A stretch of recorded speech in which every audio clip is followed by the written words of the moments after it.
വെട്ടിക്കളയണം. നമ്മൾ ഒരു പൂന്തോട്ടം നിർമ്മിക്കുമ്പോൾ കളകൾ കിളുത്തു വരും അല്ലേ, അതിനെ പിഴുതെറിയും. അങ്ങനെയാകുമ്പോൾ ആണ് അത് ഭംഗിയായി നിലനിൽക്കുകയുള്ളൂ. അപ്പോൾ വേണ്ടതിനെയൊക്കെ നമ്മൾ സ്വീകരിക്കണം. ഈ പ്രപഞ്ചത്തിലെ എല്ലാ കാര്യങ്ങളും ആർക്ക് വേണ്ടിയിട്ടുള്ളതാണ്? ആർക്ക് വേണ്ടിയിട്ടുള്ളതാ? നമുക്ക് വേണ്ടി. പക്ഷെ അതെങ്ങനെ ഉപയോഗിക്കുന്നു എന്നുള്ളതാണ് പ്രശ്നം. എന്ത് കാഴ്ചപ്പാടോടുകൂടി, എന്ത് താല്പര്യങ്ങളോടുകൂടി അതിനെ ഉപയോഗിക്കുന്നു എന്നുള്ളതാണ് പ്രത്യേകത. നിങ്ങളൊരു കൊച്ചു കുട്ടിയോട് ചോദിച്ചു നോക്കൂ, എന്ത് നല്ല കാര്യവും അവരോട് എടുത്ത് ചോദിക്കുക, ഇത് ആരുടേതാ എന്ന് ചോദിച്ചാൽ അവരെന്ത് പറയും? ഇത് എൻ്റേതാണ്, ഇത് എൻ്റേതാണ്. കഴിഞ്ഞ ദിവസം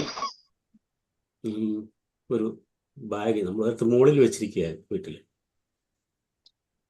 അത് അവന് എടുക്കാനായിട്ട് കൊച്ചുമോൻ്റെ കാര്യമാണ് പറയുന്നത്. അവൻ അത് നിർബന്ധിച്ചെടുത്തു. ഞാൻ ചോദിച്ചത് ആരുടെയാ? അതിൻ്റേതാ. എന്നിട്ട് അത് അവൻ ഉരുട്ടിക്കൊണ്ട് നടക്കുകയാണ്. ശരി, അതുപോലെ തന്നെ ഓരോ കാര്യവും. കാറ് അത് എൻ്റേതാണ്, പക്ഷെ നമ്മളെ കയറാൻ അനുവദിക്കുന്നുണ്ട്. അപ്പോൾ എൻ്റേതാണെന്നുള്ള ചിന്ത ഒരു കുഞ്ഞു കുട്ടിയെ പോലെ നമുക്കുണ്ടായിരിക്കണം. ഇന്ന് രാവിലെ നിങ്ങൾ ഇപ്പോൾ മുറ്റമടിച്ചിട്ടുണ്ടായിരിക്കാം, ഇല്ലെങ്കിൽ മുറ്റമടിക്കുമായിരിക്കും.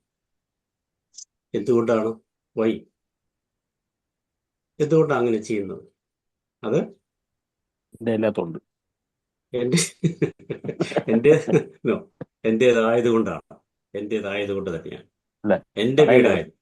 വേസ്റ്റ് അല്ലേ സാറേ? വേസ്റ്റിന്റെ കാര്യം ഞാൻ പറഞ്ഞു. എൻ്റേതല്ലാത്തത് കൊണ്ട് അത് അടിച്ചു കളയുന്നു. കറക്റ്റ്. അത് എൻ്റേതായത് കൊണ്ട് നാം വൃത്തിയായിട്ട് സൂക്ഷിക്കുന്നു അല്ലേ? അപ്പോൾ ആ ഒരു ചിന്തയാണ് നാം ഇന്ന് പങ്കുവെക്കുന്നത്. നമുക്ക് ഇന്ന് എനിക്ക് തോന്നുന്ന ഗൗരവമായ ക്ലാസ്സിലേക്ക് അല്ലെങ്കിൽ കട്ടിയായിട്ടുള്ള വിഷയങ്ങളിലേക്ക് പോകുന്നില്ല. ഒരു കഥയും മെഡിറ്റേഷനും ഒക്കെ ആയിട്ട് നമ്മുടെ കഴിഞ്ഞ ദിവസത്തെ കാര്യങ്ങളൊന്ന് അയവിറക്കാം. നമുക്കതിലൂടെ കടന്നു പോകാനുള്ള ഒരു അവസരമായിട്ട് ഞാൻ ഇന്ന് കാണുകയാണ്. അപ്പോൾ എല്ലാ നല്ലതും നമുക്ക് അവകാശപ്പെട്ടതാണ്. ഈ ഭൂമി നമുക്ക് അവകാശപ്പെട്ടതാണ്. ഈ പ്രപഞ്ചം നമുക്ക് അവകാശപ്പെട്ടതാണ്. പക്ഷേ ഇന്നിപ്പോൾ നമ്മൾ നോക്കുമ്പോൾ യുദ്ധവും ഒക്കെ കാണുന്നു അല്ലേ? അതെന്തുകൊണ്ടാണ്? സ്വാർത്ഥത കൊണ്ടാണ്. അപ്പോൾ മനുഷ്യൻ്റെ ഒരു സ്വഭാവമാണ് സ്വന്തമാക്കി വെക്കുക എന്നുള്ളത്. മറ്റുള്ളവരെ അവഗണിച്ചുകൊണ്ട് ഇതൊരു പൊതുവായിട്ടുള്ളൊരു കാര്യമാണ്, അല്ലെങ്കിൽ എല്ലാവർക്കും അവകാശപ്പെട്ടതാണെന്നൊരു ചിന്തയില്ലാതെ പ്രവർത്തിക്കുന്നത് കൊണ്ടാണ് ഈ പ്രശ്നങ്ങൾ വരുന്നത്. അപ്പോൾ ഒരു കൊച്ചുകുട്ടിയെ പോലെ ഇതെല്ലാം എൻ്റെയാണ്, എൻ്റെ നന്മയ്ക്ക് വേണ്ടിയാണ്, അതുകൊണ്ട് ഞാൻ ഇതിനെയൊക്കെ സൂക്ഷിച്ചു വെക്കണം, പരിപാലിക്കണം, വൃത്തിയായിട്ട് സൂക്ഷിക്കണം എന്നുള്ളൊരു ചിന്ത നമ്മുടെ മനസ്സിൽ ഉണ്ടാകണം. അപ്പോൾ നമ്മൾ ഈ കാര്യങ്ങളൊക്കെ ചെയ്യുന്നത് നമ്മുടെ ശരീരം ശുദ്ധിയായി വെക്കാൻ. എന്തുകൊണ്ടാണ്? ഇത് എൻ്റെ ആയതുകൊണ്ടാണ്. നമ്മളിന്ന് രാവിലെ യോഗ ചെയ്യും. എനിക്ക് തോന്നുന്നത് ഈ കേരളത്തിൽ കിട്ടാവുന്ന ഏറ്റവും ബെസ്റ്റ് യോഗയാണ് നമുക്ക് കിട്ടിക്കൊണ്ടിരിക്കുന്നത്. So how privileged we are. ഏറ്റവും ബെസ്റ്റ് യോഗ, അതിന് ആധികാരികമായിട്ട് ചെയ്യാൻ പറ്റുന്ന ആള്. സോ നമ്മൾ അതിൻ്റെ ആ കമ്മിറ്റ്മെൻറ്റിനെയാണ് നമ്മൾ പ്രത്യേകം കാണേണ്ടത്. അതുപോലെ നമുക്കൊരു വലിയൊരു കോൺസെപ്റ്റ് കിട്ടിയപ്പോൾ, വലിയൊരു ആശയം കിട്ടിയപ്പോൾ അതിനെ ഹൃദയത്തോടെ ചേർത്ത് വെച്ച് സഞ്ചരിച്ചവരാണ്. ഞാൻ പ്രത്യേകം എടുത്ത് പറയുന്നില്ല, എങ്കിലും ജോസ് കുര്യൻ സാറിൻ്റെ കാര്യം പറയാതിരിക്കാൻ പറ്റില്ല. ഹൃദയത്തോടെ എടുത്ത് വെച്ച് അതിനെ എന്താ പറയുക, അങ്ങേയറ്റം വില കൊടുത്തുകൊണ്ട്, അങ്ങേയറ്റം അർപ്പിച്ചുകൊണ്ട് മുന്നോട്ട് പോയ വ്യക്തിയാണ് ജോസ് കുര്യൻ സാർ. അതുപോലെ തന്നെ നമുക്കറിയാം അവിടെ ജോയ് ജോൺ സാറുണ്ട്. ജോയ് ജോൺ സാർ ആ കാര്യം എസ്റ്റാബ്ലിഷ് ചെയ്തതോടൊപ്പം തന്നെ യോഗയിലും. അപ്പോൾ നമ്മൾ ഓരോരുത്തരും ഇത് എന്താ പറയുക, എക്സാമ്പിളായിട്ട് കണ്ട് മുന്നോട്ട് പോകണമെന്നാണ് പറയുന്നത്, എനിക്ക് പറയാം. അതുപോലെ തന്നെ സജീഷ് ജി ഈ ഒരു പ്ലാറ്റ്ഫോം നമുക്കായിട്ട് ഒരുക്കുന്നു. നമുക്ക് കിട്ടിയ ആ ഒരു കാഴ്ചപ്പാട്, അറിവ് നമുക്ക് നമ്മുടെ ഉന്നമനത്തിന് വേണ്ടി മാത്രമല്ല, മറ്റുള്ളവരുടെ ഉന്നമനത്തിന് വേണ്ടി വിനിയോഗിക്കണം എന്നുള്ളൊരു ചിന്ത. That is great. അതാണ് നമ്മളെ ബെസ്റ്റ്. അപ്പോൾ ഈ ഭൂമി നമ്മുടേതാണ്, ഈ പ്രപഞ്ചം നമ്മുടേതാണ്, പൂക്കൾ നമ്മുടേതാണ്, അല്ലേ? മനോഹരമായ പൂക്കൾ നമുക്ക് ആസ്വദിക്കാം, ആരും അത് വിലക്കില്ല. ഒരു പൂവും പറയില്ല, ഒരു പൂന്തോട്ടവും പറയില്ല നിനക്കതിൻ്റെ യോഗ്യതയില്ല എന്ന്. പക്ഷെ മനുഷ്യൻ ചിലപ്പോൾ പറഞ്ഞിരിക്കും. ഈ പ്രപഞ്ചം,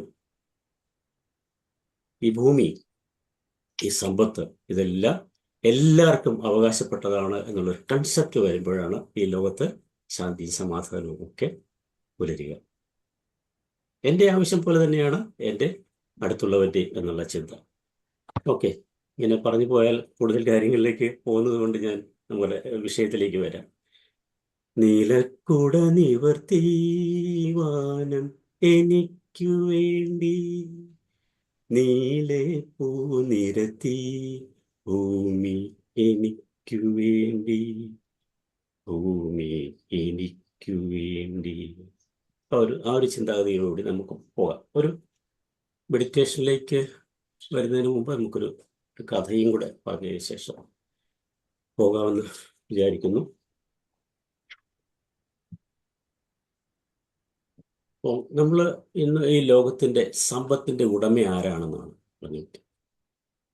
ഈ കാണുന്ന സമ്പത്തിൻ്റെയൊക്കെ, ഈ പ്രപഞ്ചത്തിലുള്ള എല്ലാ സൗന്ദര്യത്തിൻ്റെയും സമ്പത്തിൻ്റെയും സൗകര്യങ്ങളിലേക്ക് ഉടമ നമ്മൾ ഓരോരുത്തരുമാണ്. പക്ഷെ അത് വീതം വയ്ക്കപ്പെടുന്നതിലുള്ള കുഴപ്പമാണ് പ്രശ്നം. അശ്വജിത്ത് എന്ന രാജാവാണ് പണ്ട് അളകാപുരി ഭരിച്ചിരുന്നത്. അളകാപുരി. തൻ്റെ നാട്ടിലെ പാവപ്പെട്ട ആളുകളെ അയാൾക്ക് വെറുപ്പായിരുന്നു.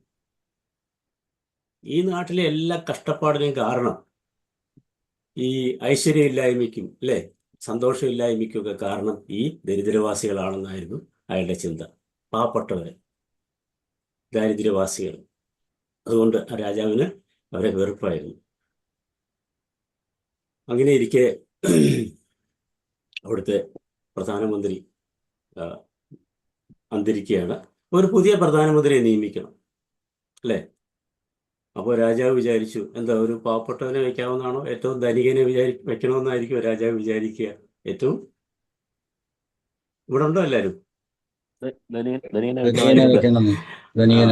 അതെ, എല്ലാവരും ഇവിടെ ഉണ്ടല്ലോ, അല്ലേ? യെസ്.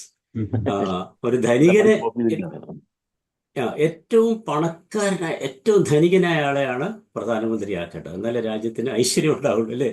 ദാരിദ്ര്യവാസികളൊന്നും അവിടെ കാണത്തില്ല. അപ്പോൾ ഒരു മത്സരം വിളംബരം ചെയ്തു. എനിക്ക് ഈ രാജ്യത്തിനൊരു പ്രധാനമന്ത്രിയെ വേണം, ആർക്ക് വേണമെങ്കിലും മത്സരിക്കാം. അപ്പോൾ മഹാപ്രഭുക്കളൊക്കെ എത്തി. അവർ പറഞ്ഞു, എനിക്ക് ഇത്ര കോടി സമ്പത്തുണ്ട്, ഇത്രയധികം വസ്തുവകകളുണ്ട്, ഇത്രയും വാഹനങ്ങളുണ്ട്, ഇങ്ങനെയൊക്കെ ഓരോരുത്തർ ഇങ്ങനെ പറഞ്ഞുകൊണ്ടിരുന്നു. കുറെ പേര് ചാക്കുകളിലാണ് സ്വർണ്ണ ആഭരണങ്ങളും അതൊക്കെ കൊണ്ടുവന്ന്, പണമൊക്കെ കൊണ്ടുവന്ന് രാജാവിനെ ബോധ്യപ്പെടുത്താനായിട്ട് പ്രധാനമന്ത്രിയായ. ഓക്കെ, അപ്പോൾ അങ്ങനെ ഇരിക്കുമ്പോഴാണ് കീറി പറഞ്ഞ വേഷവുമായ ഒരാൾ കടന്നു വരുന്നു. മത്സരത്തിൽ പങ്കെടുക്കാൻ വരിക ഒരു ദാരിദ്ര്യവാസി, പാവപ്പെട്ട മനുഷ്യൻ. ഒറ്റ നോട്ടത്തിലേ അറിയാൻ ഇയാളൊരു ദരിദ്രനാണ്. രാജാവിനെ നോക്കി പറഞ്ഞു, പ്രഭു, ഞാനാണ് ഈ രാജ്യത്തിൻ്റെ ഏറ്റവും വലിയ ധനികൻ. ഏറ്റവും ധനികനെയാണല്ലോ രാജാവ് നോക്കുന്നത്. ഈ രാജ്യത്തെ ഏറ്റവും വലിയ ധനികൻ ഞാനാണ്. അപ്പം രാജാവിനും മറ്റു മന്ത്രിമാർക്കും ഒക്കെ എന്തായിരിക്കും, ചിരി വന്നു. ഇവരെ ഇവിടുന്നായി വരുന്നത്, അല്ലേ? പ്രാന്തായിരിക്കും എന്ന് ഇങ്ങനെ അടക്കം പറഞ്ഞു. വെറുതെ ഒരു രസത്തിന്റെ രാജാവ് ചോദിച്ചു, ആട്ടെ, ഏത് രാജ്യത്തെയാ? അപ്പോൾ അയാൾ പറഞ്ഞു, ഒരു തിരിച്ചറിവില്ലാത്ത ഒരു മണ്ടൻ രാജാവ് ഭരിക്കുന്ന രാജ്യത്തെ പ്രജയാണ് ഞാൻ. ഒരു വിവരമില്ലാത്ത, വിവരദോഷിയായ ഒരു രാജാവ് ഭരിക്കുന്ന രാജ്യത്തെ പ്രഭയാണ് ഞാൻ. അപ്പോൾ രാജാവിന് കത്തി, എന്താ, നമുക്കിട്ട് തന്നെയാണ് പറയുന്നത്, അല്ലേ? പരിഹാസം മനസ്സിലാക്കിയ രാജാവ് ശിക്ഷ കൊടുക്കണമെന്ന് വിചാരിച്ചു. ആട്ടെ, താങ്കൾക്ക് എത്ര സ്വത്തുണ്ട്? രാജാവ് ചോദിച്ചു. അപ്പോൾ അയാൾ പറഞ്ഞു, ഈ നാട്ടിലുള്ളതെല്ലാം എൻ്റെ സ്വത്താണ് പ്രഭു. കാരണം ഒരു രാജ്യത്തെ സമ്പത്തെല്ലാം അവിടുത്തെ ഓരോ പ്രജയ്ക്കും അവകാശപ്പെട്ടതാണ്, അല്ലേ? ഒരു രാജ്യത്തെ സമ്പത്ത് എന്ന് പറഞ്ഞാൽ ഒരാൾക്ക് അവകാശപ്പെട്ടതല്ല, എല്ലാവർക്കും അവകാശപ്പെട്ടതാണ്.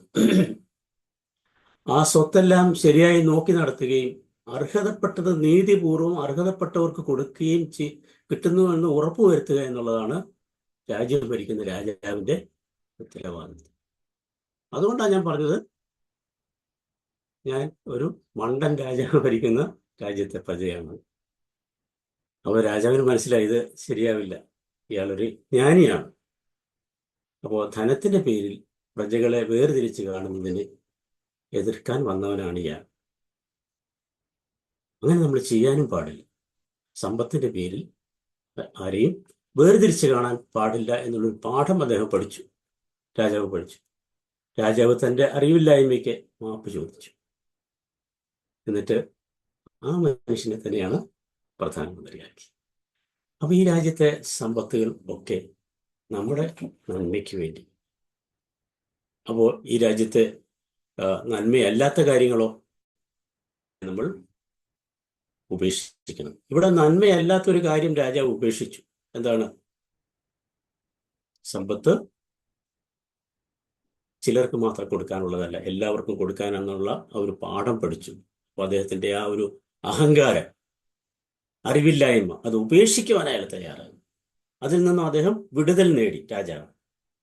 സോ ഈ ഒരു കഥ എനിക്ക് തോന്നുന്നു നമ്മുടെ കോണ്ടെക്സ്റ്റുമായിട്ട് ബന്ധപ്പെടും എന്നുള്ളത് തോന്നുന്നു. അപ്പം നമ്മൾ ഇന്നലെ സംസാരിച്ചുകൊണ്ടിരുന്നത് എന്തായിരുന്നു? ഇന്നലെ സംസാരിച്ചുകൊണ്ടിരുന്നത് പ്രാക്ടിക്കൽ ടിപ്സ്, ഇമാൻസിപ്പേഷനുള്ള പ്രാക്ടിക്കൽ ടിപ്സ് ഒക്കെ പറഞ്ഞു.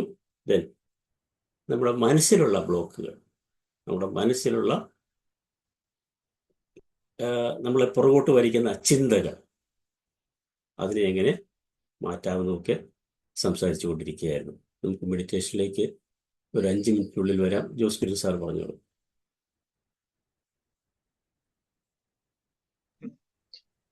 എവർക്കും നമസ്കാരം. ഇവിടെ ഈ കഥ കേട്ടപ്പോൾ എനിക്ക് തോന്നിയത്, നമ്മുടെ നിവേദ് സജിയുടെ കഥാസമാഹാരത്തിൽ 20 കഥകളിൽ 200 കാക്കകൾ എന്നുള്ള ഒരു കഥയുണ്ട്. അത് വളരെ പ്രസക്തമാണ് എന്നെനിക്ക് തോന്നുന്നു. അത് എപ്പോഴെങ്കിലും ഒന്ന് പ്രസന്റ് ചെയ്യുന്നത് വളരെ ഉചിതമായിരിക്കും എന്ന് എനിക്ക് തോന്നുന്നു. അതൊന്ന് സജസ്റ്റ് ചെയ്യാന്നാണ് മാത്രം ഉദ്ദേശിച്ചത്. Okay, thank you. ഓക്കെ, തീർച്ചയായിട്ടും നമുക്ക് സ്റ്റോറി എന്ന് പറയുന്നത് സ്റ്റോറി തെറാപ്പിയാണ്. സ്റ്റോറി ആ ഒരു രീതിയിൽ നമ്മൾ ഉൾക്കൊണ്ട് പറയുകയും ഉൾക്കൊണ്ട് കേൾക്കുകയും ഉൾക്കൊണ്ട് ആസ്വദിക്കുകയും ചെയ്യുമ്പോൾ അതിന് ഹീലിംഗ് തരാൻ പറ്റും എന്നുള്ളതാണ് പറയുന്നത്. It is A therapy. അപ്പോൾ അതുകൊണ്ട് നമുക്ക് ഈ നമ്മുടെ പ്ലാറ്റ്ഫോമിൽ കഥകൾക്കും പാട്ടുകൾക്കും ഒക്കെ പ്രാധാന്യം കൊടുത്തുകൊണ്ട് വേണം മുന്നോട്ട് പോകാൻ എന്ന് എൻ്റെ ഒരു സജഷൻ വയ്ക്കുകയാണ്. അപ്പോൾ നമ്മൾ പറഞ്ഞുകൊണ്ടിരുന്നത് എന്തൊക്കെയായിരുന്നു? ഹാബിറ്റിനെ എന്ത് ചെയ്യണം? റീഫ്രെയിം ചെയ്യണം, അല്ലേ? റീപ്ലേസ് ചെയ്യണം, സബ്സ്റ്റിറ്റ്യൂട്ട് ചെയ്യണം. എനിക്കിങ്ങനെ ഒരു ബാഡ് ഹാബിറ്റ് ഉണ്ട്. ബാഡ് ഹാബിറ്റ് ഇല്ലാത്തവരാരും മനുഷ്യർക്കെല്ലാം ഉണ്ട്. അത് നമ്മൾ അറിഞ്ഞുണ്ടാക്കുന്നതായിരിക്കാം, അറിയാതെ ഉണ്ടാക്കുന്നതായിരിക്കും. എനിവേ ബാഡ് ഹാബിറ്റ്സ് ഉണ്ട്. നമുക്കതിൽ നിന്നും വിടുതൽ വേണം, അല്ലേ? അപ്പോൾ നമ്മൾ പറഞ്ഞു വന്നത് അതിന് ഉള്ള ടിപ്സ്, ഹാബിറ്റ് മാറ്റിയെടുക്കുക, അല്ലേ? നമുക്കൊരു ബാഡ് ഹാബിറ്റ് ഉണ്ടായിപ്പോയി, അതിനെ നല്ല ഹാബിറ്റുമായിട്ട് സബ്സ്റ്റിറ്റ്യൂട്ട് ചെയ്ത് റീപ്ലേസ് ചെയ്ത് നമ്മൾ അതിൽ നിന്ന് മോചനം നേടണം. അതിൽ നിന്ന് മോചനം നേടുമ്പോൾ നമ്മളൊരു ഗുഡ് ഹാബിറ്റ് കൂടെ എടുക്കുകയാണെങ്കിൽ അത് നമ്മളെ വളർത്തിക്കൊണ്ടിരിക്കും, അല്ലേ? എന്താണ് നമുക്ക് ഇന്നലെ നിങ്ങൾ ചിന്തിച്ചത്? പറയൂ. ഹാബിറ്റുകൾ എങ്ങനെയൊക്കെയാണ് റീഫ്രെയിം ചെയ്യാൻ, സബ്സ്റ്റിറ്റ്യൂട്ട് ചെയ്യാൻ ആലോചിച്ച് 2-3 പേർക്ക് ഷെയർ ചെയ്യാം. അതായിരുന്നു നമ്മുടെ ഇന്നലത്തെ ഹൈലൈറ്റ്. ഹാബിറ്റ് എന്നെ സബ്സ്റ്റിറ്റ്യൂട്ട് ചെയ്യും. സബ്സ്റ്റിറ്റ്യൂട്ട് ഗുഡ് ഹാബിറ്റ്സ് വിത്ത് ബാഡ് ഹാബിറ്റ്സ്. 2-3 പേർക്ക് ഷെയർ ചെയ്യാം. അതിനുശേഷം നമുക്ക് മെഡിറ്റേഷനിലേക്ക് പോകാം. സോഷ്യൽ മീഡിയ കുറെ നേരം കുറെ സമയം ചെലവഴിക്കുന്നതാണ് ഒരു ബാഡ് ഹാബിറ്റ് ഉള്ളത്. യെസ്. അതിനെ എങ്ങനെയാണ് റബീനാജി സബ്സ്റ്റിറ്റ്യൂട്ട് ഏത് ഗുഡ് ഹാബിറ്റ് കൊണ്ടാണ് സബ്സ്റ്റിറ്റ്യൂട്ട് ചെയ്യുന്നത്?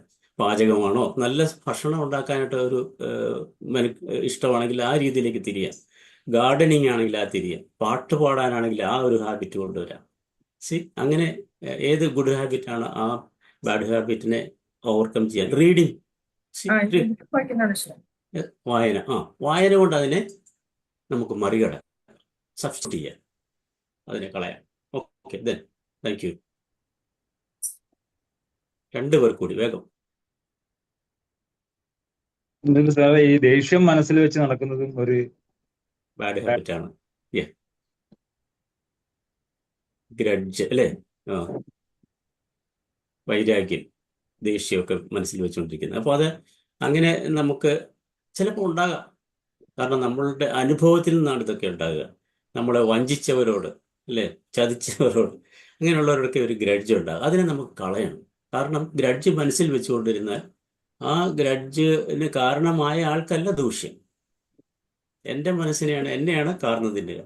അതിനെ വിട്ട് കളയണം. അപ്പോൾ അതിനെ വിട്ട് കളയാനായിട്ട് നമ്മൾ എന്ത് ചെയ്യും? ഗ്രഡ്ജ്, കോപം, അല്ലേ, ദേഷ്യം.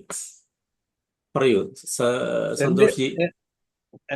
എൻ്റെ ഒരു ബാഡ് ഹാബിറ്റ് പ്രോക്രാസ്റ്റിനേഷൻ ആണ്. അല്ല, സന്തോഷ് ജി എന്തുകൊണ്ടാണ് അതിനെ സബ്സ്റ്റിറ്റ്യൂട്ട് ചെയ്യാന്നും കൂടെ പറയണം. ഞാൻ ഇപ്പൊ സാറേ, ആരും അങ്ങനെ ദേഷ്യമുള്ളവർ കണ്ടാലും ഞാൻ അവരോട് അധികം സംസാരിക്കൂല, പക്ഷെ ചിരിച്ചുകൊണ്ടേയിരിക്കും അവരോട്. ചിരിച്ചുകൊണ്ടേയിരിക്കും. പക്ഷേ എന്നാലും മനസ്സിൽ ഗ്രഡ്ജുണ്ട്. അപ്പം നമ്മൾ ആ ഒരു ഇതിനെ മാറ്റാൻ വേണ്ടി നമ്മൾ വേറെ എന്തെങ്കിലും ഒരു ആക്ടിവിറ്റി കൊണ്ടുവരണമെന്നാണ് ഞാൻ പറയുക. പ്രെയർ ഒരു നല്ല കാര്യമാണ്, പ്രാർത്ഥന, അല്ലേ. പിന്നെ മെഡിറ്റേഷൻ ഒരു നല്ല കാര്യമാണ്. അതിലേക്ക് കുറച്ച് സമയം ഞാൻ ചിലവഴിക്കും ഈ ഒരു ബാഡ് ഹാബിറ്റ് വിട്ട് പോകാനായിട്ട്. അത് നമ്മൾ അങ്ങനെ എപ്പോഴും പറയേണ്ട കാര്യമില്ല. പറഞ്ഞു കഴിഞ്ഞാൽ അത് മനസ്സിൽ ഉറയ്ക്കും. നമ്മൾ ഒരു കാര്യത്തെ എപ്പോഴും ഇങ്ങനെ റെസിസ്റ്റ് ചെയ്താൽ അത് പെർസിസ്റ്റ് ചെയ്യുമെന്നാണ് പറയുക. എപ്പോഴും റെസിസ്റ്റ് ചെയ്യാൻ അത് വിട്ട് കളഞ്ഞിട്ട്, പക്ഷേ നമ്മൾ അങ്ങനെ ഒരു സാഹചര്യം വരുമ്പോഴത്തേക്ക് മനുഷ്യനാണ് വരാം. അപ്പോഴത്തേക്ക് നമ്മൾ വേറൊരു ഹാബിറ്റിലേക്ക് തിരിയുക. മനസ്സിലായി? പാട്ട് കേൾക്കുന്നതാകാം, നല്ല ഗാനങ്ങൾ കേൾക്കാം. പിന്നെ പ്രെയർ, മെഡിറ്റേഷൻ. വേറെ എന്തെങ്കിലും സജഷൻ പറയാൻ ഉണ്ടോ? ഓക്കെ, അത് സന്തോഷിക്ക് പിടികിട്ടിയല്ലോ. ദെൻ അടുത്തത് ജോസ് കുര്യൻ സാർ പറഞ്ഞു. ജോസ് കുര്യൻ സാറിന്റെ പ്രോക്രാസ്റ്റിനേഷൻ സാറിന്റെ അത് അഡമന്റ് ആയിട്ട് ഒരു തീരുമാനം എടുത്തുകൊണ്ട് തന്നെ മാറ്റി വെക്കാൻ കഴിയണമെന്നാണ് എനിക്ക് തോന്നുന്നത്. അല്ലാതെ മറ്റേ ഇപ്പൊ സബ്സ്റ്റിറ്റ്യൂഷൻ വേറെ എന്താ ഉള്ളത്? സബ്സ്റ്റിറ്റ്യൂഷൻ എന്താ ഉള്ളത്? പറയൂ. ജോസ് കുര്യൻ സാറിന്റെ പ്രോക്രാസ്റ്റിനേഷൻ എന്നെ സംബന്ധിച്ച് ഞാൻ ജോസ് കുര്യൻ സാറിനാണ് കണ്ടുപിടിക്കുന്നത്. അതുകൊണ്ട് ജോസ് കുര്യൻ സാറിന് അങ്ങനെ ഒരു പ്രോക്രാസ്റ്റിനേഷൻ ഉണ്ടെന്ന് എനിക്ക് തോന്നുന്നില്ല.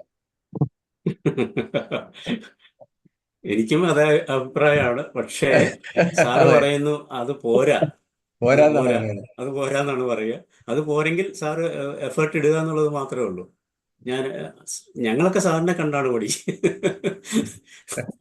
അല്ലേ സാറേ, സജീഷ് സാറേ? നമ്മള് അപ്പം ഞാൻ പോരാന്നാണ് എനിക്ക് തോന്നുന്നത്. പോരാന്നാണ് തോന്നുന്നെങ്കിൽ അതായത് നമുക്കൊരു കാര്യം തോന്നിയാലും നമ്മൾ കുറച്ച് സമയം വെയിറ്റ് ചെയ്തിരിക്കും. സാർ അങ്ങനെ ഇല്ല, പ്രൊക്രാസ്റ്റിനേഷൻ അവിടെ ഇല്ല.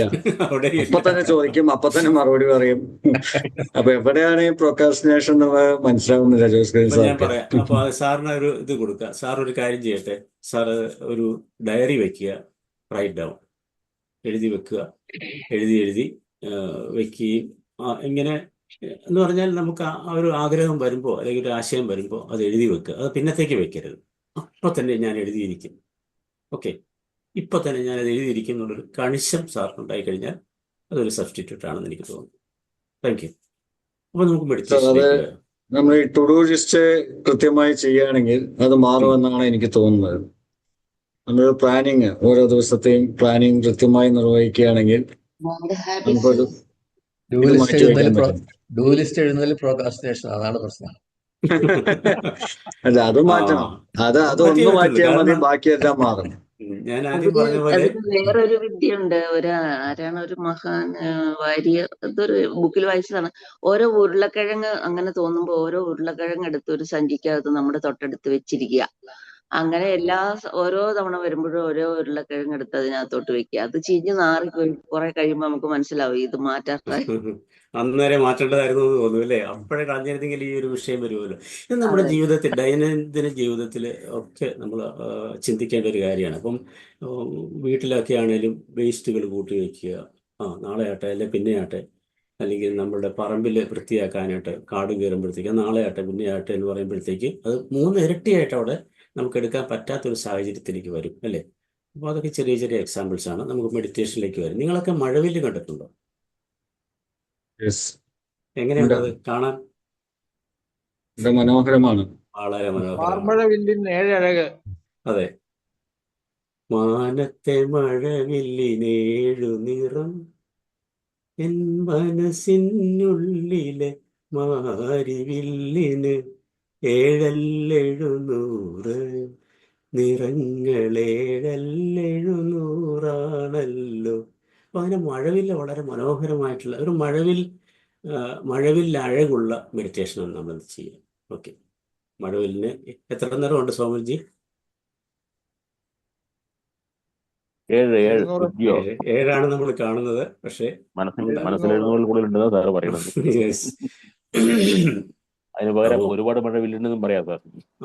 അപ്പോൾ ഞാൻ മെഡിറ്റേഷൻ്റെ കാര്യം മുൻകൂട്ടി ഒന്ന് പറയുക, കാരണം അല്ലെങ്കിൽ ആ ടൈമിൽ നിങ്ങൾക്ക് കൺഫ്യൂഷൻ വരാതിരിക്കാൻ വേണ്ടിയാണ് കേട്ടോ. അപ്പോൾ മഴവില്ലിലെ 7 നിറങ്ങളിൽ റെഡ് നമ്മളവിടെ മാറ്റി വയ്ക്കുക. റെഡ്. ബാക്കിയുള്ള നിറങ്ങളിൽ ഏറ്റവും ഇഷ്ടപ്പെട്ട നിറം ഏതാണ്? പിന്നെയുള്ള ഏതാ? Violet, indigo, blue, green, yellow, orange. യെല്ലോയാണോ ഗ്രീൻ ആണോ? ഇത് യെല്ലോയോ എനിക്ക് മഞ്ഞ, ഗ്രീനാണ് സാർ. ഗ്രീനാണ്. അപ്പം നിങ്ങൾക്ക് ഇഷ്ടമുള്ള നിറം മനസ്സിൽ വിചാരിച്ചോളൂ. ബ്ലൂ ആണ്. അപ്പോൾ ഇൻഹെയിൽ ചെയ്യുമ്പോൾ നിങ്ങൾക്ക് ആ ഇഷ്ടപ്പെട്ട നിറം ഉള്ളിലേക്ക് സ്വീകരിക്കുന്നതായിട്ട് മനസ്സിൽ കാണും. അതിനോടൊപ്പം പോസിറ്റീവ് തോട്ട്സ്, പോസിറ്റീവ് വികാരങ്ങളൊക്കെ. പിന്നെ എക്സെയിൽ ചെയ്യുമ്പോൾ, ശ്വാസം പുറത്തേക്ക് വിടുമ്പോൾ ഏത് കളറിലായിരിക്കും പോവുക? റെഡ് കളറിൽ, ചുവപ്പ് നിറത്തിൽ നമ്മുടെ നെഗറ്റീവ് തോട്ട്സ്, നെഗറ്റീവ് വികാരങ്ങളൊക്കെ പുറത്തേക്ക് പോകുന്നതായിട്ടും നമ്മൾ കാണും, ഭാവനയിൽ കാണും, അനുഭവിച്ചറിയണം. അപ്പോൾ അങ്ങനെ നമ്മുടെ ഇമാൻസിപ്പേഷൻ്റെ ഒരു പ്രധാനപ്പെട്ട ടെക്നിക്കാണ് ഇന്ന് നമ്മൾ ചെയ്യുക. അതിലേക്ക് നമുക്ക് കടക്കാമെന്ന് തോന്നുന്നു. ഒരു പ്രധാന കാര്യം മാത്രം നിങ്ങൾ ഓർക്കുക, ബാക്കിയെല്ലാം ഞാൻ പറയുന്നുണ്ടാവും, നിങ്ങൾ ശ്രദ്ധിച്ച് ഇരുന്നാൽ മതി, കണ്ണടച്ച്. അപ്പോൾ തുടങ്ങിയാലോ? നമ്മൾ ഇതുവരെ സർ ബ്ലാക്ക് പുറത്തു പോകുന്നതായിട്ടായിരുന്നു സങ്കല്പിച്ചിരുന്നേ. ഇല്ല, നമുക്ക് വീണ്ടും അതന്നെ വരുമോ? റെഡ് ഇല്ല, നമ്മളിത് മഴവില്ലില്ല. മഴവില്ലിൽ ബ്ലാക്ക് ഉണ്ടോ? ഇത് റെയിൻബോ ബ്രീത്തിങ് ആണ്. അല്ല, മഴവില്ല് ബ്ലാക്ക് ഇല്ല. ഇത് റെയിൻബോ ബ്രീത്തിങ് ആണ്. ഇതെല്ലാം നമ്മൾ മെനയുന്നതാണ് കേട്ടോ. ബ്ലാക്ക് ഓട്ടോമാറ്റിക്കായിട്ട് ബ്ലാക്ക് പുറത്തു വരൽ തുടങ്ങി. അല്ല, അങ്ങനെയാണെങ്കിൽ അങ്ങനെ വന്നോട്ടെ, അതിനൊന്നും റെസിസ്റ്റ് ചെയ്യണ്ട. നിങ്ങൾക്ക് അങ്ങനെയാണ് തോന്നുന്നെങ്കിൽ അങ്ങനെ ആയിക്കോട്ടെ കേട്ടോ. ഒന്നും നമ്മൾ റെസിസ്റ്റ് ചെയ്യില്ല. റെസിസ്റ്റ് ചെയ്താൽ അത് റെസിസ്റ്റ് ചെയ്യും വീണ്ടും വീണ്ടും. ഇപ്പം നമ്മളൊരു തലചൊറിയുന്ന മങ്കിയെ കാണരുതെന്ന് പറഞ്ഞ് ഇറങ്ങിക്കഴിഞ്ഞാൽ ആദ്യം കാണുന്നത് അതായിരിക്കും എന്ന് പറഞ്ഞ പോലെ അതിനെ നമ്മൾ റെസിസ്റ്റ് ചെയ്യേണ്ട. വരുന്നതിന് പോലെ ആസ്വദിച്ചാൽ മതി, അല്ലെങ്കിൽ അനുഭവിച്ചാൽ മതി. Okay, thank you. അപ്പോൾ നമുക്ക് തുടങ്ങാം. Sit straight. ശരിക്കും കേൾക്കാമല്ലോ അല്ലേ? Sit straight. പ്രത്യേകം പറയേണ്ട കാര്യമില്ല, നമ്മളെപ്പോഴും ചെയ്യുന്നതാണ്. നടുവും കഴുത്തും ഒക്കെ നിവർന്നിരിക്കട്ടെ. നമ്മുടെ കൈപ്പത്തികൾ മടിമേൽ അല്ലെങ്കിൽ തുടമേൽ ഇരിക്കുകയാണെങ്കിൽ, കസേരയിലായിരിക്കുന്നെങ്കിൽ തുടമേൽ മലർത്തി വയ്ക്കാം. Sit straight. നടുവും കഴുത്തും നിവർന്നിരിക്കട്ടെ. കൈപ്പത്തികൾ മടിയിൽ മലർത്തി വയ്ക്കുക. പതുക്കെ പതുക്കെ കണ്ണുകൾ അടയ്ക്കാം. ദീർഘശ്വാസം ഉള്ളിലേക്ക് എടുക്കാം. 2, 3, 4, 5, 6. പുറത്തേക്ക് വിടാം. 2, 3, 4, 5, 6. ഈ ഒരു മാത്രയായിരിക്കണം നമ്മുടെ ദീർഘശ്വാസം. 6 വരെ എണ്ണുന്നത് വരെ, 6 വരെ എണ്ണുന്നത് വരെ, അകത്തേക്കും പുറത്തേക്കും. ശ്വാസം എടുക്കുമ്പോൾ എൻ്റെ ശരീരവും മനസ്സും വിശ്രമാവസ്ഥയിലേക്ക് നീങ്ങുന്നതായി അനുഭവിച്ചറിയുന്നു. ശാന്തമായി ദീർഘമായി ശ്വസിക്കുക. ബലം കൊടുക്കണ്ട കേട്ടോ. ഒരു പൂ മണക്കുന്നത് പോലെ ആയിരിക്കണം നമ്മൾ ശ്വസിക്കേണ്ടത്. സുഖകരമായി ശ്വസിക്കുക. ദീർഘശ്വാസം എടുക്കുകയും വിടുകയും ചെയ്തുകൊണ്ടിരിക്കുക. നിങ്ങൾ എടുക്കുന്ന ഓരോ ശ്വാസവും നിങ്ങളെ കൂടുതൽ കൂടുതൽ റിലാക്സ്ഡ് ആക്കിക്കൊണ്ടിരിക്കുന്നു. വിശ്രമാവസ്ഥയിലേക്ക് ആക്കും. ഈ വിശ്രമാവസ്ഥ ആസ്വദിക്കൂ. നമുക്ക് ലഭിച്ച എല്ലാ അനുഗ്രഹങ്ങൾക്കും മനസ്സുകൊണ്ട് നന്ദി പറയാം. ദീർഘശ്വാസം എടുത്തും വിട്ടും കൊണ്ടിരിക്കുന്നു. ഞാൻ പറയുമ്പോഴത്തേക്ക് കളറിലേക്ക് പോയാൽ മതി. ഇപ്പോൾ നിങ്ങൾ സാധാരണ ശ്വാസം എടുക്കുക, വിടുക.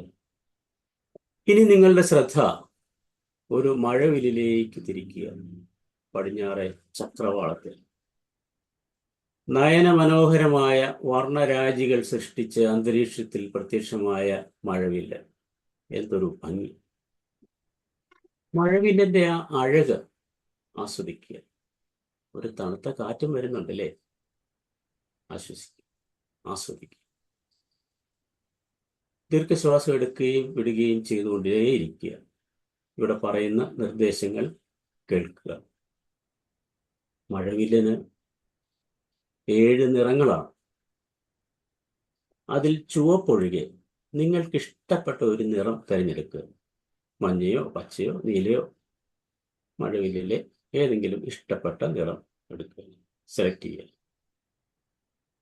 ദീർഘശ്വാസം ഉള്ളിലേക്ക് എടുക്കുമ്പോൾ, ഇനി മുതൽ ദീർഘശ്വാസം ഉള്ളിലേക്ക് എടുക്കുമ്പോൾ നിങ്ങളുടെ ഇഷ്ട നിറത്തിനോടൊപ്പം പോസിറ്റീവ് ചിന്തകൾ, പോസിറ്റീവ് വികാരങ്ങൾ, സദ്ഗുണങ്ങൾ എന്നിവ ഉള്ളിലേക്ക് പ്രവേശിക്കുന്നതായി അനുഭവിച്ചറിയുക. അതുപോലെ തന്നെ ശ്വാസം പുറത്തേക്ക് വിടുമ്പോൾ നെഗറ്റീവ് ചിന്തകൾ, നെഗറ്റീവ് വികാരങ്ങൾ, നെഗറ്റീവ് ഗുണങ്ങൾ എല്ലാം ചുവപ്പ് നിറത്തിൽ പുറത്തേക്ക് പോകുന്നതായി വിഷ്വലൈസ് ചെയ്യുക.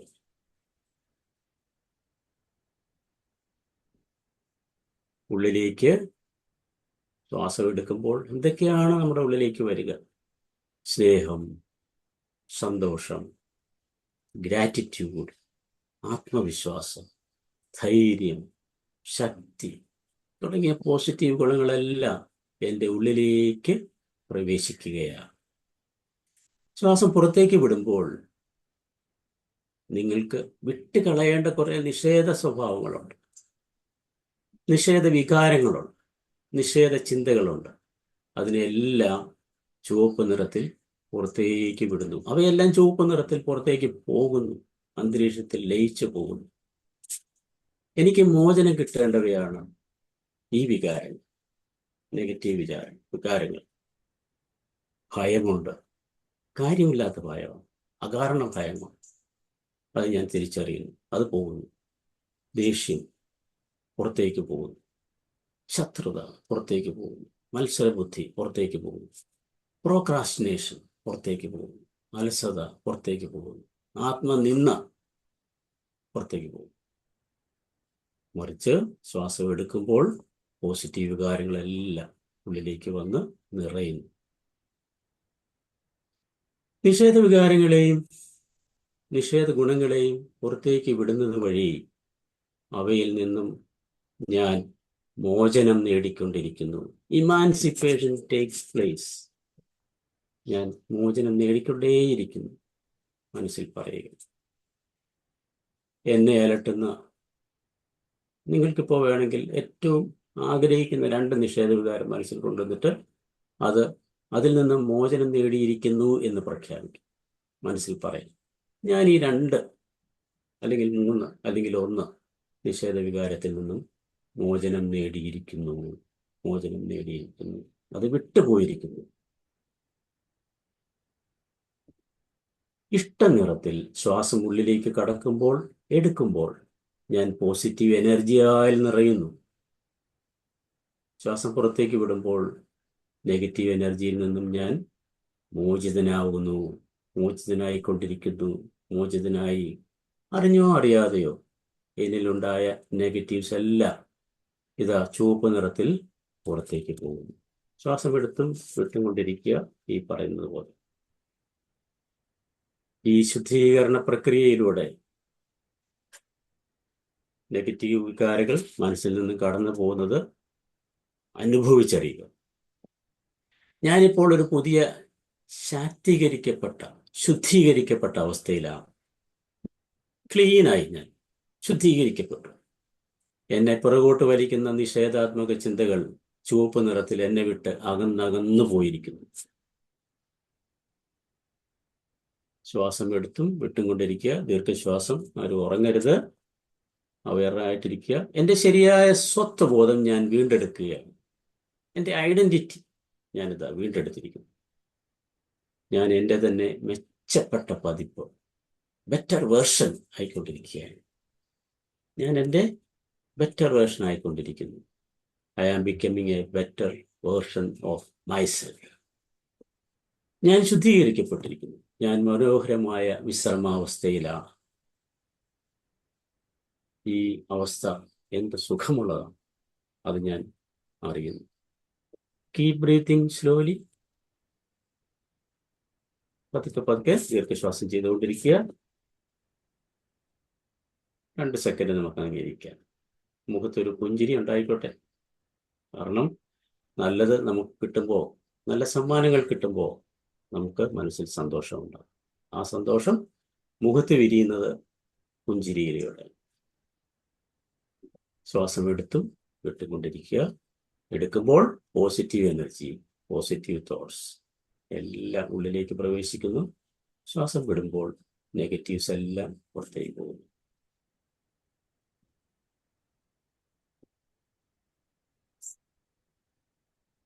Breathe in 2, 3, 4, 5, 6.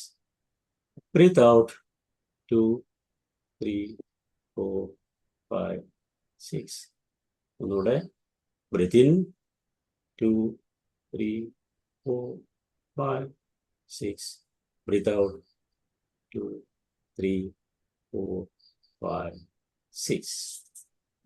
Final. Breathe in 2, 3, 4, 5, 6. Breathe out 2, 3, 4, 5, 6. നിങ്ങൾ എവിടെ ഇരിക്കുന്നു എന്നുള്ളത് അതിൽ ബോധവാന്മാരാകുക. ചുറ്റുപാടുകളെ കുറിച്ച് ബോധവാന്മാരാകുക. ഫാനിന്റെ ശബ്ദം, വാഹനങ്ങൾ, ഇങ്ങനെയൊക്കെയുള്ള ഉണ്ടോ, ഫോൺ അടിക്കുന്ന ശബ്ദം, ഇതൊക്കെ നമ്മൾ അനുഭവിച്ചറിയുന്നു. വിശ്രമാവസ്ഥയിൽ നിന്നും പുറത്തേക്ക് വരികയാണ്. കണ്ണു തുറക്കാൻ പറയുമ്പോൾ മാത്രം തുറന്നാൽ മതി. ഓക്കെ. നമ്മൾ വിശ്രമാവസ്ഥയിൽ വിട്ട് റിയൽ സിറ്റുവേഷനിലേക്ക്, റിയൽ ലൈഫിലേക്ക്, റിയൽ എൻവയൺമെന്റിലേക്ക്, ചുറ്റുപാടിലേക്ക് വന്നുകൊണ്ടിരിക്കുന്നു.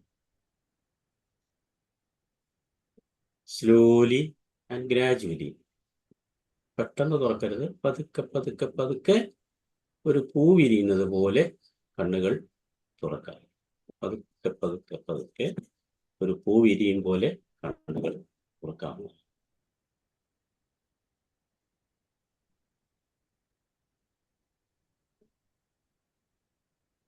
Thank you sir. ഇതാണ് വിമോചന മെഡിറ്റേഷൻ. ഇത് Thank you, sir. നമ്മുടെ താങ്ക് യു. ഈ ഒരു ലക്ഷ്യത്തോടു കൂടി thank you. Thank you. Thank you sir. കൈകൾ കൂട്ടിത്തിരുമ്മി മുഖത്ത് വെച്ച് നല്ല എക്സ്പീരിയൻസ് ഷെയർ ചെയ്യുക. എങ്ങനെയുണ്ടായിരുന്നു? Share your experience. 2-3 പേര് എക്സ്പീരിയൻസ് ഷെയർ ചെയ്ത് പിന്നെ നമുക്ക് ഡിസ്കഷനിലേക്ക് പോവാം. കളർ കൊടുക്കുന്നതുകൊണ്ട് ഫോക്കസിങ് ഉണ്ടായി. അതാണ് എന്തെങ്കിലും അതിനൊരു ഇന്റൻഷൻ ഉണ്ടായിരിക്കും എന്നുള്ളതാണ് ലക്ഷ്യം. ഒരു നല്ല കോൺസെൻട്രേഷനിൽ ചെയ്യാൻ പറ്റിയത്, നല്ല കോൺസെൻട്രേഷൻ ചെയ്യാൻ പറ്റിയത് കൊണ്ട് എൻജോയ് ചെയ്തോ അതോ വിമോചനം നടന്നോ ആർക്കെങ്കിലും ഒക്കെ അത് പറയൂ. നല്ല ഇൻവോൾവ്മെന്റ് കിട്ടി സർ, കോൺസെൻട്രേഷൻ ഉണ്ടായിരുന്നു. ഇമാൻസിപ്പേഷൻ നടന്നോ എന്നാണ് ഞാൻ ചോദിച്ചത്. എന്തെങ്കിലും നിങ്ങൾക്ക് കളയാൻ പറ്റിയോ? നിങ്ങൾക്ക് വേണ്ടാത്ത ഭാരം അഴിച്ചു വെക്കാൻ പറ്റിയോ? അല്ലെങ്കിൽ ഒരു ഡിസിഷൻ എങ്കിലും എടുക്കാൻ പറ്റിയോ? ഇത് കണ്ടിന്യൂസ് ചെയ്യുമ്പോഴാണ് നമുക്ക് ശരിക്കും അഴിച്ചു വെക്കാൻ പറ്റുക. ഇത് നിങ്ങൾക്ക് വേണമെങ്കിൽ പ്രാക്ടീസ് ചെയ്യാം, സെൽഫായിട്ട് പ്രാക്ടീസ് ചെയ്യാം. ഐഡിയ കിട്ടിയില്ലേ? പിന്നെ സാറ് ഇതിന് ചിലപ്പോൾ നല്ലൊരു പോസിറ്റിവിറ്റി ഫീൽ ചെയ്തു. നല്ല പോസിറ്റിവിറ്റി ഫീൽ ചെയ്തു. പോസിറ്റീവ് എനർജിയെ നമ്മൾ സ്വാംശീകരിക്കുക ചെയ്തത് അല്ലേ, എന്നിട്ട് നെഗറ്റീവ് കളഞ്ഞു. ഓക്കെ,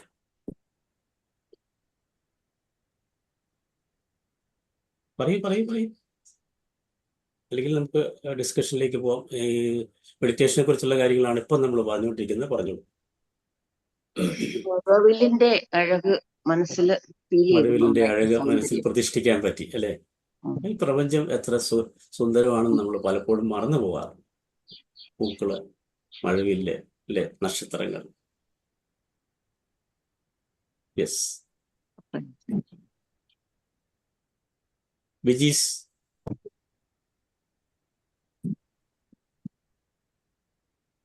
പറയും. കാരണം വെരി ഇമ്പോർട്ടൻറ്റ് പേഴ്സൺ ആണ് ഇന്നലെ മുതൽ VIP ആണ്. ബിജീസ് പറയും. എങ്ങനെയുണ്ടായിരുന്നു മെഡിറ്റേഷൻ? എനിക്ക് ശരിക്കും ഞാൻ ഓറഞ്ച് ആണ് ഫോക്കസ് ചെയ്തത്. ആ ഒരു ഫീലിലൂടെ കടന്നുപോയി. എന്താ ശരിക്കും നല്ലൊരു പവറായിട്ട് എനിക്ക് തോന്നിയത്.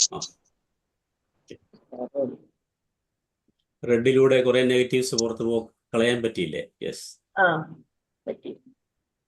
Thank you.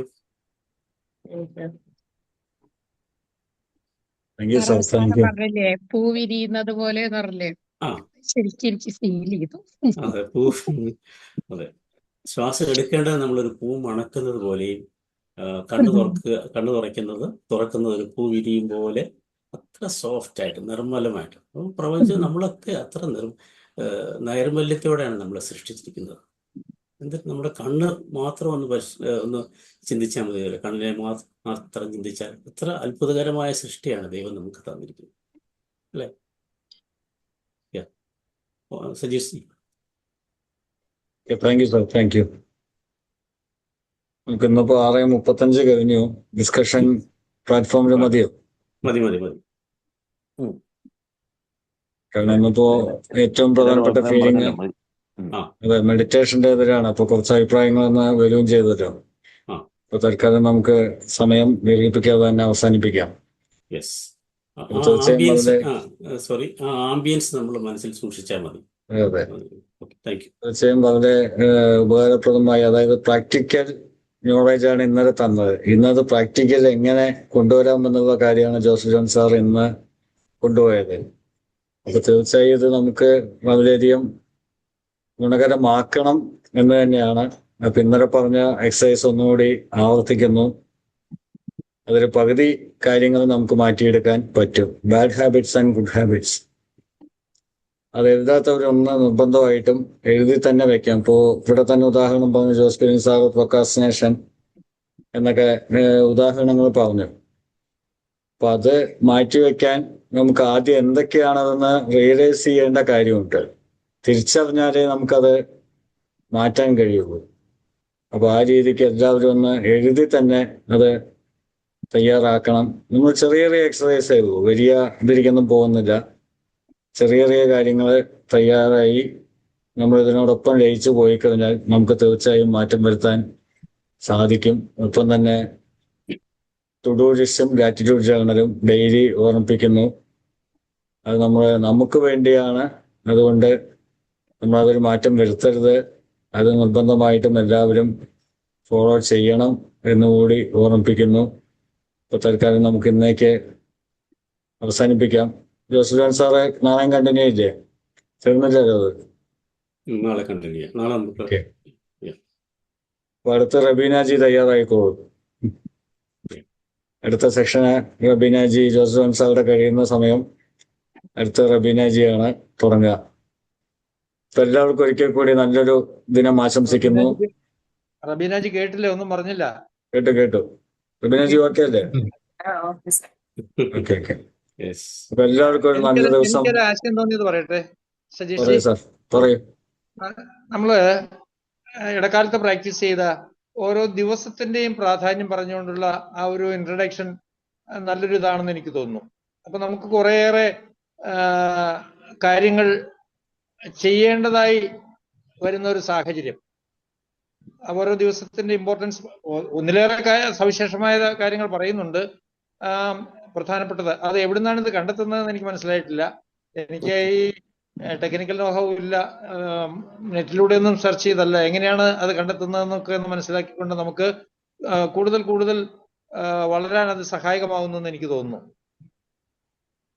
ഓക്കെ സാർ, ഇന്ന് നമ്മൾ 28-ാം തീയതിയാണ്, നമ്മൾ 1-ാം തീയതി ആവട്ടെ. ഓക്കെ, കൃത്യമായിട്ട് അതെ 2 ദിവസം കൂടി നമ്മളുണ്ട്. 2 ദിവസം കൂടി നമ്മൾ പരീക്ഷണശാലയിലാണ്. അപ്പൊ അത് കഴിഞ്ഞാൽ നമുക്കത് ആരംഭിക്കാം, കുഴപ്പമില്ല. ഓക്കെ, വിജയ് പറയുകയോ? കഴിഞ്ഞുപോയി, സമയമെല്ലാം കഴിഞ്ഞുപോയി, എങ്കിലും ഞാൻ പറയുവാണ്, ഇന്നലത്തെ എല്ലാ ആത്മമിത്രരുടെയും പ്രാർത്ഥന അനുഗ്രഹവും ഉണ്ടായിരുന്നോണ്ട് കാര്യങ്ങളൊക്കെ വളരെ ഭംഗിയായിട്ട് നടന്നു. അതോടൊപ്പം അവിടെ Joy sir, Lissy teacher, Sajeev sir അവിടെ എത്തിച്ചേർന്നു. അവരുടെ അനുഗ്രഹവും പ്രാർത്ഥനയും പ്രത്യേകം എന്റെ കൂടെ തന്നെ ഉണ്ടായിരുന്നു. അപ്പൊ എല്ലാവർക്കും ഒരിക്കൽ കൂടി നന്ദി. ഞങ്ങളുടെ മനസ്സുകൊണ്ട് അവിടെ ഉണ്ടായിരുന്നു. അതുകൊണ്ടാണ് പറഞ്ഞ എന്റെ ആത്മീയത്തിന്റെ പ്രാർത്ഥന. അപ്പൊ ഇടയ്ക്ക് ജോസ് കുര്യൻ സാർ വിളിച്ചായിരുന്നു ആശംസ അഭിനന്ദനമൊക്കെ പറയാനായിട്ട്. അപ്പം എല്ലാവർക്കും ഒത്തിരി ഒത്തിരി നന്ദി. സജീഷ് സാറെ റെക്കോർഡ് ഓഫ് ചെയ്തോളൂ. ഇന്നലെ ഞാൻ ശ്രീ പത്മനാഭസ്വാമി ക്ഷേത്രത്തിൽ തൊഴുതു.